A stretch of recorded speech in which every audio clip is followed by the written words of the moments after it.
And we now turn to new developments in a deadly Capitol Heights crash that resulted in the death of this 3-year-old girl. Thank you for joining us on 7 News at 4. I'm Michelle Marsh. And I'm Victoria Sanchez. The family of that little girl is demanding that person that caused the crash running from police be held accountable.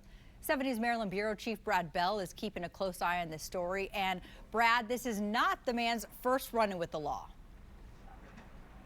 No, we have uncovered a long history with this guy. We're not naming him because he has not yet been charged with a crime, and that is the reason we're doing this story today. Look, this crash was out here last Friday. We reported on it on Monday. The guy slammed into 4 cars, and the little girl was ultimately killed. But what we have now learned is that he's not behind bars. He is out and about, and for now, free.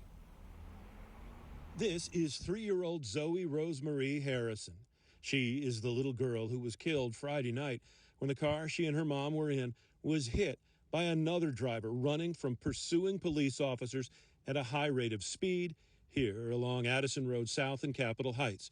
Her mother and grandmother telling us they are beyond devastated and are demanding justice. Well, now we have learned they'll have to wait to see justice because the 39-year-old man who killed Zoey hasn't been arrested, hasn't yet been charged with a crime, and in fact was sent home after the crash, despite a long list of alleged crimes leading up to and including Zoey's death. We've also learned that that man was well known to police with more than 100 contacts with law enforcement, including arrests for guns, drugs, even human trafficking. Zoey's grandmother, who sadly visited the scene of the crash Monday, calling that crazy.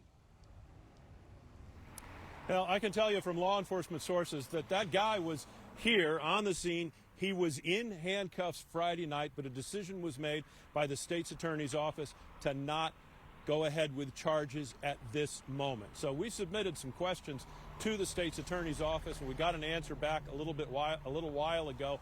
And it all has to do with how vehicular homicide cases are investigated, how long it takes, and the feeling that if they charged on what they could charge now, they might get away with the actual vehicular homicide case. Look, very complicated, but sometimes the wheels of justice turn slowly, we're being told. I'm going to be back at 5 with much more on this story. It's one of those things that seems mighty frustrating, but it does have a reason, we're told. In Capitol Heights, Brad Bell, 7 News.